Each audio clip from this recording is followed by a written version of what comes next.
بسم اللہ الرحمن الرحیم۔ قارون حضرت موسیٰ علیہ السلام کا چچا زاد بھائی تھا، جس کا قصہ مشہور و معروف ہے۔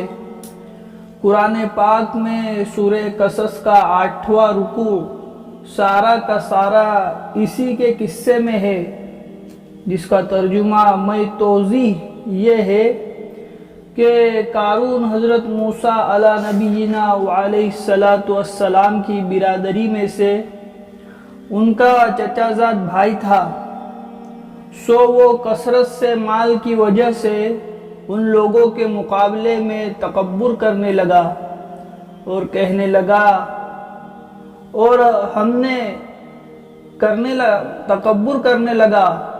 ہم نے اس کو اس قدر خزانے دیے تھے کہ ان کی کنجیاں کئی زوراور شخصوں کو گرابار کر دیتی تھی۔ اس کی کنجیاں کئی زوراور یعنی کئی پہلوان اور کئی اونٹ کا ذکر بھی ہے کہ کئی پہلوان اور اونٹ اس کے خزانوں کی چابیاں اٹھا کر چلتے تھے۔ اتنا مال اللہ نے اس کو دیا تھا، کتنا خزانہ ہوا اس کے پاس، جب کنجیاں اتنی تھی تو خزانے کتنے ہوں گے۔ یعنی ان سے مشکل سے وہ کنجیاں اٹھتی تھی، اور جب خزانوں کی کنجیاں اتنی تھی تو ظاہر ہے کہ خزانے تو بہت ہی ہوں گے۔ اور اس نے یہ تکبر اس وقت کیا تھا جبکہ اس کو اس کی برادری نے حضرت موسیٰ علیہ السلام وغیرہ نے سمجھانے کے طور پر کہا کہ تو اس مال و دولت پر اترا مت۔ کیا نصیحت کی، کیا سمجھایا برادری نے اور موسیٰ علیہ السلام نے؟ کہا کہ تو اس مال و دولت پر اترا مت، واقعی اللہ تعالی اترانے والوں کو پسند نہیں کرتا، اور تجھ کو خدا تعالی نے جتنا دے رکھا ہے اس میں عالم آخرت کی بھی جستجو کیا کر۔ یعنی اللہ نے جو تجھے مال دیا ہے اس میں آخرت کے لیے بھی کچھ جستجو یعنی کچھ فکر کیا کر، اور دنیا سے اپنا حصہ آخرت میں لے جانا فراموش نہ کر، یعنی اس کو نظر انداز مت کر کہ آخرت میں کیا ہوگا، یہ مال کو آخرت کے لیے بھی لگانا چاہیے۔ اور جس طرح اللہ تعالیٰ نے تجھ پر احسان کیا ہے تو بھی ان کے بندوں پر احسان کیا کر۔ یہ برادر اور موسیٰ علیہ السلام نے اس کو نصیحتیں کی، یہ سب احسان کیا کر اور خدا کی نافرمانی اور حقوق واجبہ ضائع کر کے دنیا میں فساد و خواہ مت ہو، بے شک اللہ تعالی فسادی لوگوں کو پسند نہیں کرتا۔ قارون نے ان کی نصیحت سن کر یہ کہا کہ مجھ کو تو یہ سب کچھ میری ذاتی ہنرمندی سے ملا ہے۔ جب موسیٰ علیہ السلام اور ان کی برادری نے اس کو سمجھایا تو جواب میں کیا کہا اس نے کہ جو مال ہے نا یہ مجھے اپنی ذاتی ہنرمندی سے، میری پلاننگ سے، میری سوچ سے اور میری محنت و جد و جہد سے مال ملا ہے۔ پہلا تو اس نے یہ کہا، نہ کسی دوسرے کا اس میں کوئی حق ہے اور اس میں کسی کا حق بھی نہیں ہے یہ مال میں، ایسا کہا اس نے۔ دوسرا کیا کہا کہ اس میں کسی کا حق نہیں ہے، میرا مال ہے تو اس میں کسی کا حق نہیں، صرف میرا حق ہے۔ حق تعالی شانہ، نہ کسی دوسرے کا اس میں کوئی حق ہے، حق تعالی شانہ اس کے قول پر اطاعت فرماتے ہیں کہ کیا اس قارون نے یہ نہ جانا کہ اللہ تعالیٰ اس سے پہلے گزشتہ امتوں میں ایسے لوگوں کو ہلاک کر چکا ہے جو مالی قوتوں میں بھی اس سے کہیں بڑے ہوئے تھے۔ اللہ کی طرف سے بھی اس کو یہ ہوا کہ تیرے سے پہلے بھی، یعنی قارون سے پہلے بھی اور موسیٰ علیہ السلام سے پہلے بھی قومیں آئی اور اس میں بھی قارون سے زیادہ مالدار لوگ تھے جن کو اپنے مال پر تکبر آیا تو اللہ نے ان کو ختم کیا۔ اللہ تعالیٰ اس سے پہلے گزشتہ امتوں میں ایسے لوگوں کو ہلاک کر چکا ہے جو مالی قوتوں میں بھی اس سے کہیں بڑے ہوئے تھے، اور جماعتی حیثیت سے مجمع بھی ان کا زیادہ تھا۔ یعنی اس کے ساتھ میں لوگ بھی زیادہ تھے، نافرمانوں کے ساتھ جماعتی حیثیت میں مجمع بھی ان کا زیادہ تھا، اس کے طرف لوگ بھی زیادہ تھے، تو بھی اللہ نے ان کو ہلاک کیا۔ یہ تو دنیا میں ہوا، اور آخرت میں جہنم کا عذاب الگ رہا، اور مجرموں سے ان کے گناہوں کو معلوم کرنے کی غرض سے سوال بھی نہ ہوگا کہ ہر شخص کا پورا حال اللہ تعالیٰ شانہ کو معلوم ہے۔ مطالبے کی وجہ سے سوال علیحدہ رہا۔ پھر وہ قارون ایک مرتبہ اپنی رئیس و سان کے ساتھ اپنی برادر کے سامنے نکلا، تو جو لوگ اس کی برادری میں دنیا کے طالب تھے وہ کہنے لگے کہ کیا اچھا ہوتا کہ ہم کو بھی یہ ساز و سامان ملا ہوتا۔ وہ ایک دفعہ اپنی پوری ساز و سامان اور مال اور خزانوں کے ساتھ نکلا، تو اس کے برادری کے کچھ لوگ انہوں نے دیکھا اور کہا کہ کاش کہ یہ مال ہم کو بھی ملا ہوتا تو کتنا اچھا ہوتا۔ سب کے دل میں تمنا ہوتی، ہاں ساز و سامان ملا ہوتا تو قارون کو ملا ہے۔ واقعی یہ قارون بڑا صاحب نصیب ہے۔ کیا کہنے لگے؟ جو اس کے قوم کے لوگ تھے جن کے دل میں محبت تھی کہ قارون کتنا صاحب نصیب ہے۔ ہاں یہ تمنا اور حرص مال کی تھی، اس سے ان لوگوں کا کافر ہونا لازم نہیں۔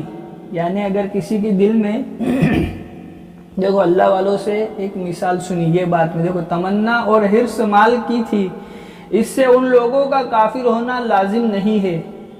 ایک بہت بڑے اللہ والے تھے، عالم اسلام کی بہت بڑی شخصیت، پوری دنیا ان کو جانتی۔ ایک دفعہ ان کو سن رہا تھا ان کا بیان، تو بہت اچھی مثال دی حضرت نے کہ نہ اللہ کا حکم ہے، نہ اللہ کے نبی نے کہا، نہ قرآن میں کسی جگہ پر لکھا ہے کہ دنیا مت کماؤ۔ اور حضرت ان کے خود کے بارے میں کہنا، میں اس بات کی دعوت چلاتا ہوں کہ دنیا مت کماؤ، دنیا تو کمانی ہے، اس سے کسی نے روکا نہیں ہے۔ پھر ایک دوسرے بزرگ سے ایک مثال یہ سنی کہ دنیا میں رہ کر دنیا کی محبت دل میں نہیں آنا، یہ بہت بڑی بات ہے۔ تو اس کی مثال دے کر سمجھائی کہ سمندر میں ایک کشتی چل رہی ہے اور اس میں ہم سوار ہیں، تو ہم کو کتنی فکر ہوگی کہ سمندر کا پانی اگر کشتی میں آ گیا تو ہم ہلاک ہو جائیں گے۔ ٹھیک دنیا کی ایسی ہی مثال دی کہ دنیا میں تو رہنا ہے، دنیا کمانی ہے، اس سے کسی نے روکا نہیں ہے، اس کے بغیر تو چلے گا بھی نہیں۔ اگر کمائیں گے نہیں تو پھر کھائیں گے کیا؟ لیکن دنیا میں رہ کر دنیا کی محبت کو دل میں نہیں آنے دینا، یہ اصل ہے۔ جیسے وہ کشتی سمندر کے اندر چل تو رہی ہے، لیکن اگر وہ سمندر کا پانی اگر کشتی میں آ گیا تو کشتی بھی گئی اور اس میں سوار ہونے والے سب ہلاک ہو جائیں گے۔ تو دنیا کی محبت ایسی ہی چیز ہے کہ دنیا تو کمائیں گے لیکن اس کی محبت دل میں آ جاتی ہے، لیکن کوشش تو یہ کرے کہ نہیں آنا چاہیے۔ اتنا تو کر سکتے، کوشش کرنے میں کیا نقصان ہے؟ کیا دنیا کی محبت کو دل میں نہیں آنے دینے کا، اس کی کوشش بھی کرنے کی۔ تو یہاں لکھا ہے کہ یہ تمنا اور حرص مال کی تھی، اس سے ان لوگوں کو کافر ہونا، یعنی وہ دل میں دنیا کی محبت کا ہونا، اس سے آدمی کافر نہیں ہو جاتا، لیکن اس کے نقصانات ہیں۔ اس لیے ہمارے شیخ ایک دفعہ فرمانے لگے حضرت کہ تمام مصیبتوں کی جڑ جو ہے نا وہ دنیا کی محبت ہے۔ انسان بڑے بڑے گناہ کہاں سے کرتا؟ اس کی شروعات کہاں سے ہوتی؟ کہ دنیا کی محبت آتی، پھر انسان سب بڑے بڑے کارناموں کو انجام دیتا۔ اس کو اردو میں اچھا کوئی ورڈز کہتے ہیں، میں بھول گیا۔ تو وہ دنیا کی محبت دل میں آتی ہے، اس کے بعد سب بڑے بڑے نقصان انسان کرنا شروع کرتا۔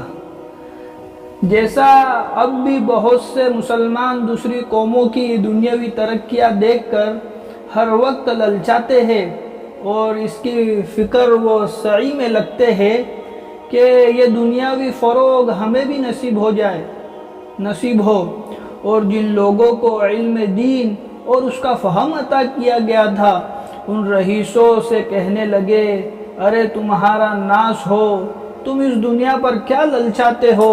اللہ کے گھر کا ثواب اس چند روزہ مال و دولت سے لاکھ درجے بہتر ہے، جو ایسے شخص کو ملتا ہے جو ایمان لائے اور اچھے عمل کرے، جو ایسے شخص کو ملتا ہے جو ایمان لائے اور اچھے عمل کرے، اور ان میں سے بھی کامل درجے کا ثواب انہی لوگوں کو دیا جاتا ہے جو صبر کرنے والے ہیں۔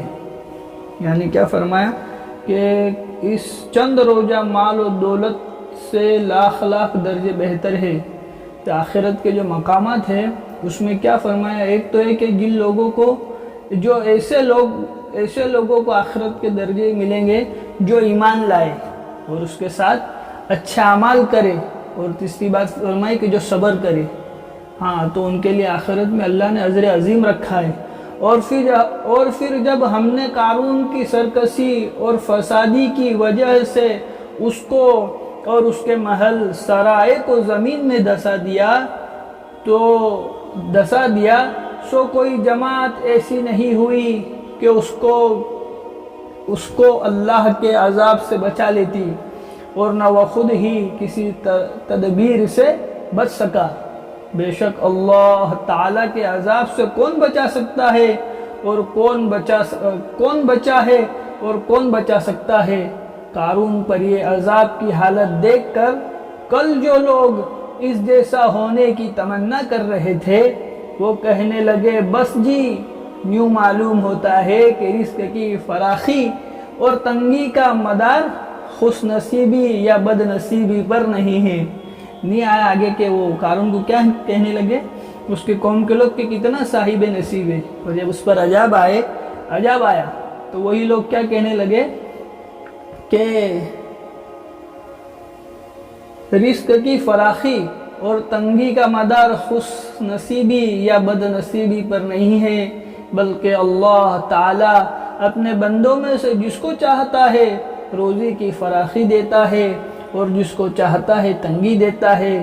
یہ ہماری غلطی تھی کہ اس کی فراخی کو خوش نصیبی سمجھ رہے تھے، یعنی اس کی فراخی کو، اس کی مال کو دیکھ کر اس کو خوش نصیب سمجھ رہے تھے۔ یہ ہماری غلطی تھی، ایسا کہا سمجھ رہے تھے۔ واقعی اگر ہم پر اللہ تعالیٰ کی مہربانی نہ ہوتی تو ہم کو بھی دھسا دیتا کہ گناہگار تو آخر ہم بھی تھے۔ یعنی دنیا کی محبت کا آنا خود اس قوم کے لوگوں نے جو اس کا مال دیکھ کر کہہ رہے تھے کہ کتنا خوش نصیب ہے، وہ کیا کہنے لگے اب کہ گنہگار تو ہم بھی تھے۔ یعنی کہ دنیا کی محبت کا دل میں آنا بھی انسان کے لیے بری چیز ہے، تو انہوں نے بھی تسلیم کیا کہ گنہگار تو ہم بھی ہیں۔ بس جی، معلوم ہو گیا کہ کافروں کو فلاح نہیں ہے جو یہ چند روزہ زندگی کے مزے لوٹ رہے ہیں۔ دنیا کی محبت، ہمارے حضرت فرماتے کہ تمام مصیبتوں کی جڑ ہے دنیا کی محبت۔ اللہ تعالیٰ میری بھی حفاظت کرے، ہم تمام کی حفاظت کرے۔ جتنا ہو سکے اتنا بچنے کی کوشش تھا ہم کر سکتے ہیں نا، حلال کمانا، 5 وقت کی نماز پڑھنا، اور جو ہو سکے اچھے کام کرنے کی کوشش کرنا اپنے بس میں یہ ہے، اس کو تو کرنا چاہیے، اس کو چھوڑنا نہیں چاہیے۔ اللہ تعالیٰ نیک اعمال کے کرنے کی توفیق عطا فرمائے۔ سبحان اللہ و بحمدہ، سبحانک اللہم و بحمدک۔